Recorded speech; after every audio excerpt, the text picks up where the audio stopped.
Hai, kembali lagi dengan Pramaldaya Bungas. Gimana? Kalian langsung simak aja video yang aku buat, kisah-kisah menarik yang seputar kisah-kisah mereka. Kalian langsung simak, cekidot. Seorang kamu tidak pernah dipandang di kala-kala dulu. Hancur, miskin, penghinaan, itu bukan saya yang menghina ya, tapi itu orang lain ya. Ya, miskin, kere, dan semuanya itu sudah dijabani. Bahkan susah untuk menerima makan dan apapun di kala dulu. Tapi untuk sekarang stabil. Tapi rasa trauma itu muncul. Takut nanti di fase bangkrut kayak dulu. Rasa takut. Rasa yang pernah ada. Buka usaha kecil-kecilan di tempat makanan-makanan kecil-kecilan gagal. Itu menjadi trauma tersendiri untuk buka usaha lagi. Aku lihat di sini kamu kepingin kerja ikut orang karena nggak mau banyak beban pikiran dan tidak tanggung apapun dan tidak dirugikan. Jadi merasa ya sudah ini, tapi menjenuhkan. Di sini flat, ada upah lalu lewat, ada upah lalu lewat. Tidak ada penggerakan lebih-lebih. Bahkan kamu mau buat lebih itu menjadi tabungan kamu di masa tua, tapi tidak bisa. Kenapa seperti itu pun tidak bisa? Kamu harusnya jawab dengan diri kamu sendiri gampang. Karena di diri kamu, orangnya tidak tegaan. Dengan apa? Kamu meminjamkan upah rezeki kamu ke orang lain. Tapi orang lain tidak amanah dan tidak memberikan kamu balik. Dan di situ letak sakit hati, hancur, kecewa, tidak dendam, tapi kecewa. Kecewa, sakit banget, tapi tidak mau dendam. Karena kamu gak mau ada dendam. Tapi kecewa, gitu, sedih gitu. Capek sudah pernah, sakit sudah pernah, bangkrut sudah pernah, dihina pernah, manfaatin sudah pernah, dibudak sudah pernah disia-siakan oleh laki-laki itu sudah pernah. Telapak tangan turun, bagus. Sambil nangis, nggak apa-apa, relax. Oke. Intan. Nama Intan mempunyai intan yang berlian. Wow. Nama orang tua memberikan itu berlian yang wow ya, Intan itu. Tapi kenapa nggak menjadi Intan yang megah? Kenapa Intan yang redup? Gak sesuai nama saya ya, bingung saya kadang-kadang. Harusnya ada nama, pasti ada arti kebahagiaan. Tapi kenapa ya pun, aku tuh capek. Gimana nggak capek ya? Kerja sudah berpuluh tahun sampai detik ini usiaku yang sangat tidak muda lagi. Aku menanggung semua beban-beban keluarga saya, walaupun saya tidak menikmati itu semua. Saya tidak pernah menikmati hari kerja keras saya. Paling hanya sebatas makan yang saya menikmatinya. Ya, saya tidak memikirkan. Tapi kamu sering banget dibohongin, sayang. Banget. Lebih parahnya, usaha yang kamu bangun dulu kecil-kecilan, pupus. Makanya itu aku lihat kamu trauma buka usaha sendiri. Karena sudah pernah. Dan itu gagal. Gagal. Memicu pikiran kamu gagal itu sangat menyakitkan. Menyisa-nyisa hati. Capek. Kamu ada cita-cita mau buka usaha tapi nggak mau. Kamu pikir ya sudah ikut usaha, ikut orang aja lah, kerja ikut kan gak mikir beban, gak gaji pegawai, nggak listrik air, pokoknya pasrah. Tapi kenapa ya? Kok flat aja, jenuh ini pagi, bangun, ngurusin ini, itu, dan sebagainya, gitu-gitu terus. Aku tidak ada hiburan, stres, penat. Masa tua aku seperti ini terus sih. Aku juga mikir. Tapi ini trauma buka usaha. Capek. Aku harus gimana? Aku capek pun. Selalu baik, selalu disolimi. Sudah baikin, ternyata nggak amanah. Ini ku nggak balik loh bun. Ini ku nggak balik. Aku ikhlasin. Tapi ya ada aja rezeki. Rezeki ada dari manapun yang ganti. Tapi kayak kok tega ya orang seperti itu ya bun. Kenapa ya? Hidupku ini kan sudah susah bun. Aku asli nggak mau hidup susah seperti ini. Tapi mau hidup sederhana tapi disolimi. Oke, Intan, buka mic-nya. Ini settingan apa enggak? Dan gak usah ditahan-tahan nangisnya sayang. Harusnya gak usah ditahan. Apa sayang? Saya orangnya nggak tega pun. Dulu ada teman, dia nangis-nangis ke saya Mm-mm. waktu masa COVID. Tahu. Namanya aku punya anak, dia punya anak. Waktu suamiku meninggal, Mm, sepeser pun aku nggak ditinggalin suami duit. Saya ditinggal utang, mm, tapi bisa lunas utang itu saya lakukan. Saya mm, bayar dengan kerja keras saya di masa COVID. Tapi saya ada orang yang minta sama saya nggak ada uang, tapi cincin pemberian orang tua saya kasih. mm. Boleh kamu gadein, tapi jangan sampai ke lelang, aku bilang.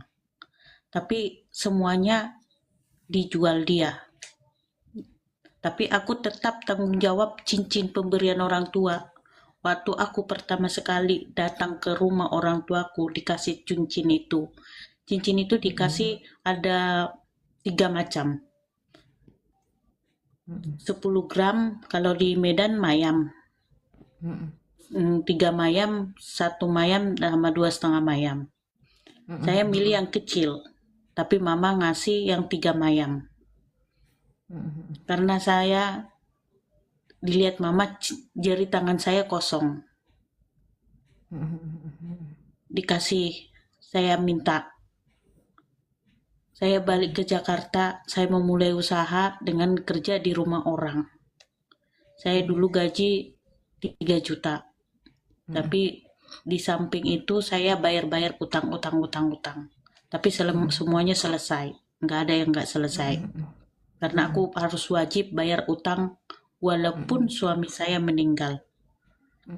Karena uang yang pernah diutang pernah kami makan itu. Tapi di sisi lain aku punya teman. Dia memang susah. Dia datang ke tempat kerja aku minta tolong. Anaknya nggak sekolah. Nanti kalau anak saya nggak sekolah gimana tan gini. Namanya aku punya anak, saya bilang, saya jujur, saya nggak punya uang, tapi saya punya cincin, tapi ini pemberian orang tua saya. Jangan sampai ke lelang. Tapi saya bantu benar-benar dia saya bantu. Tapi akhir sampai detik ini nggak ada inisiatifnya untuk bayar utang itu. Itu nggak pakai bunga sama sekali. Padahal dia minjam koperasi ke sana ke sini bank keliling.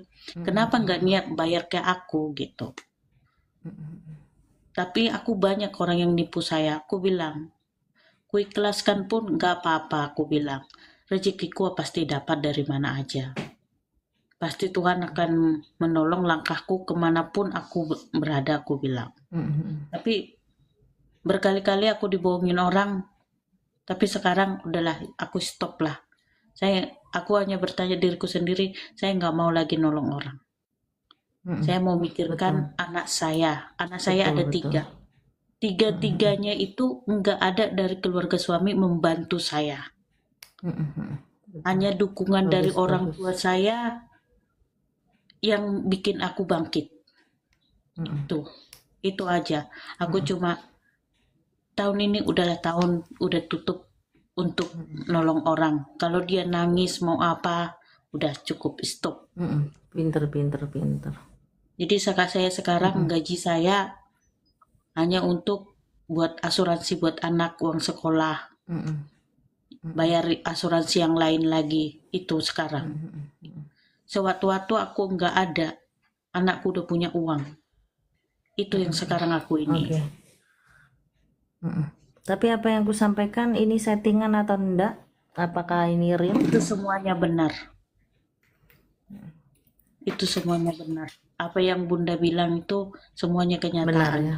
No settingannya real ya. Nggak ada. Semuanya benar. Emang aku pernah dibohongin orang. Sampai detik ini juga aku sampai dibohongin orang.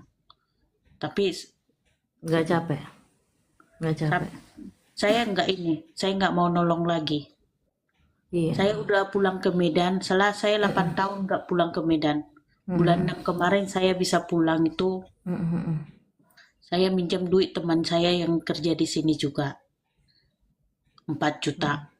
Uang saya ada ada 5 juta gaji saya. Mm-mm. Baru saya dapat arisan 10 juta di kampung. Itu saya manfaatin untuk kepulangan Oke, saya oke. ke kampung. Bagus, bagus, bagus. Kan aku Saya udah bilang balik. apa kan? Apa yang kamu tabur itu kamu tuai dan ada yang membantu kamu di saat itu. Karena kan yang aku bilang tadi, walaupun orang yang membohongi kamu, tapi kamu kan ada rezeki kan, rezeki Iya, dari orang yang membantu. iya, Jadi kamu sekarang motivasinya bagus. Kalau kayak gitu kan mengajar dia males kan sayang, betul kan? iya. Mengajar dia males ya. Sini aku peluk sini, cup cup cup. Oh, pintar pintar, kuat kuat, ya, ya, Harus kuat, Bun. harus Kalau kuat. saya Orang Medan harus kuat kok, Horas ya. kalau Orang saya Medan nggak ini kuat kuat, kuat ya harus dong. kalau saya nggak kuat, siapa yang kasih anak saya makan? Di Iya, waktu harus saya semangat. di waktu saya pertama sekali janda, suami ninggalin saya, ada 15 juta memang. Bukannya nggak ada ditinggalin suami. Tapi dari keluarga, dari suami, saya nggak punya hak. Jadi selama 8 tahun saya berumah tangga sama dia, saya apanya kalau kita bertanya.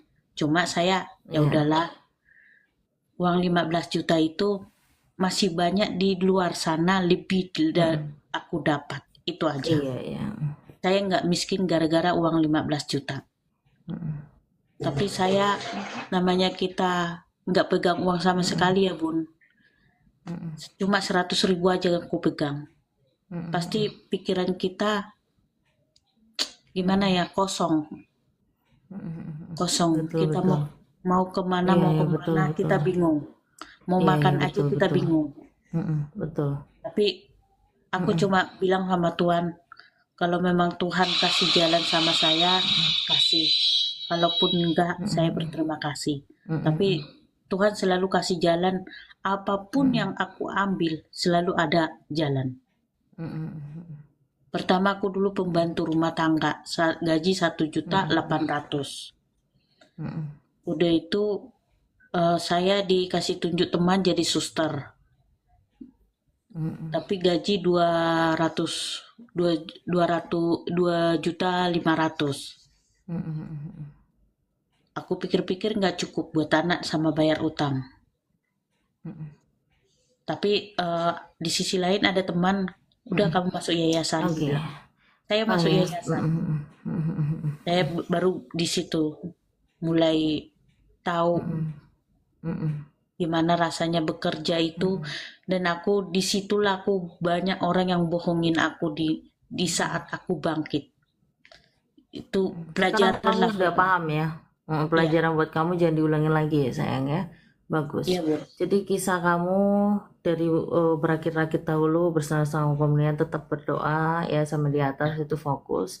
Jangan mau dibudak lagi, jangan dibohongin lagi, gitu aja saran aku. Kisah yang sangat menarik, kisah yang bagus, menjadi inspirasi orang banyak untuk di sini, bagus banget untuk nanti orang buat pelajaran dengan hidup, tidak segampang itu memberi dan meminjamkan lagi Iya. fulus tersebut gitu ya.